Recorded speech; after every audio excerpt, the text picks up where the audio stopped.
What would happen if someone pressed the reset button on all the money in the world?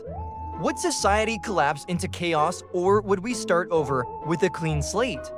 Welcome to Life Noggin. Imagine a world without money.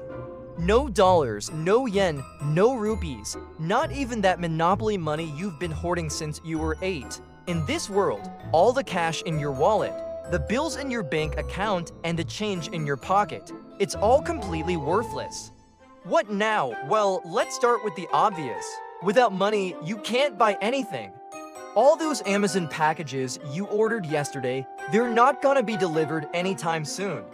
And the barista at your local coffee shop isn't going to be too happy when you try to pay for your latte with a stack of brand new Monopoly money. But if you can't buy things, then you can't sell things either. Entrepreneurs everywhere are going to be out of business because they can't complete transactions with customers who don't have any money either. So unless you grow your own food, you won't be eating anytime soon. You also won't be able to use public services like water or electricity because those services are provided by people who aren't able to grow their own food and have no way to pay for the resources they need to continue providing these services. Even if you have enough food and water stored up to last you a few months, what happens when it runs out? Well, you're faced with a global crisis where everyone is desperate for basic human necessities. And let's face it, without access to basic utilities, life is pretty uncomfortable. Without electricity, there will be no air conditioning or heat, just sweltering hot or freezing cold rooms. Without water running through the taps, personal hygiene becomes a major issue. Even getting a drink of water could become a risky endeavor. And if that wasn't bad enough, garbage starts piling up on the streets because sanitation workers are unable to collect it. Pretty quickly, life as we know it grinds to a halt. Within a few weeks, everyone is scrambling to figure out how to survive. But wait, before you start stocking up on canned goods and bottled water, let's consider something. What caused all the money in the world to disappear in the first place? If it was some kind of global glitch, maybe a rogue AI or a cyber attack, it might only be temporary. So while it's smart to prepare for the worst case scenario, you might want to hold off on stockpiling supplies until you know how long this situation will last.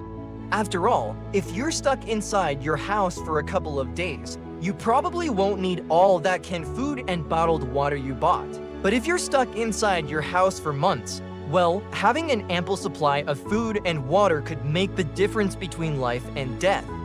The trick is knowing how much to stockpile without wasting resources.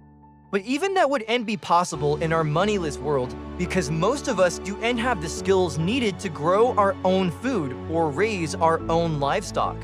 In fact, without money, most of us wouldn't be able to do much of anything. We've then become so accustomed to using money as a medium of exchange that we've then lost the skills needed to trade goods and services. Bartering, the practice of trading one good or service for another, has been around since the dawn of civilization. But when it comes to trading, a cow for a haircut just doesn't work very well. Most services are difficult to quantify. How many cows is a haircut worth? It's not practical to carry around a herd of cattle just in case you need to get a trim. Money solves this problem. It provides a standardized medium of exchange that can be used to purchase almost anything. But without that standardization, trade becomes nearly impossible.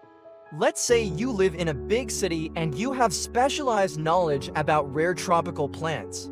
You might trade that knowledge for a locally produced good like bread. But what if you need clothing or electronics? There isn't a person in your community whose entire job revolves around producing the clothing or electronics you need, which means you can't barter directly for them. This is why money is so important. It allows people to specialize in producing certain goods and services because they can trade that specialization for money, which they can then use to buy whatever else they need. But in a moneyless society, people are forced to rely on what they can produce for their own survival. And that means no one is going to be building computers or smartphones, which means no one is going to be able to repair yours. But even if you had a working smartphone, you have to find a way to power it.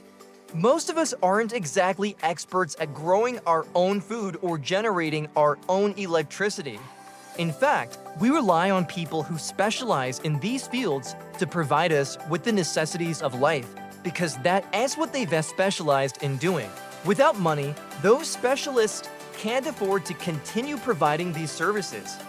Now, you might be thinking, okay, then I'll just do it myself.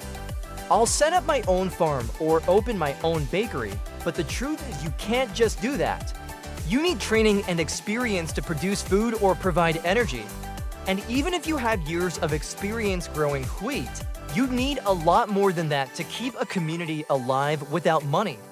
You'd need to manage the planting, harvesting, and distribution of crops. You'd need to keep track of weather patterns and pest infestations. You need to maintain soil fertility and rotate crops.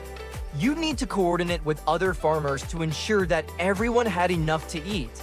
In short, you'd need to be a highly skilled professional who could oversee large-scale agricultural operations.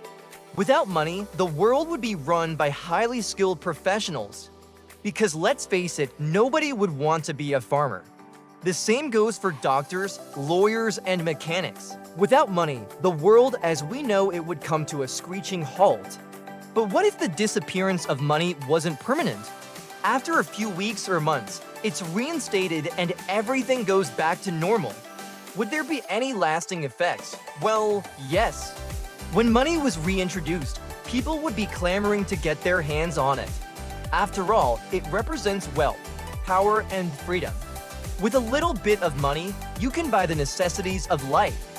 With a lot of money, you can do whatever you want. Because of this, the people who managed to acquire the most money would be the ones who survived the transition to a moneyless society. They would have hoarded as much food and resources as they could. They would have maintained their homes and vehicles. They would have secured their neighborhoods and offered protection to those willing to pay for it. In short, they would have been prepared for a long-term disruption to society. When money was reintroduced, they would be in a prime position to take advantage of everyone else's desperation. They would swoop in and purchase businesses and property at rock-bottom prices. They would loan money at exorbitant interest rates and reap the benefits of the chaos they caused. Basically, they would be the financial equivalent of vultures scavenging for wealth in the wake of a collapsed economy. So let's hope it never happens in our lifetime. So do you think you would survive a moneyless world? Let me know in the comments below. Then watch this video about what would happen if the US stopped producing money. Or check out this video instead. As always, this has been Life Noggin. Don't forget to keep on thinking.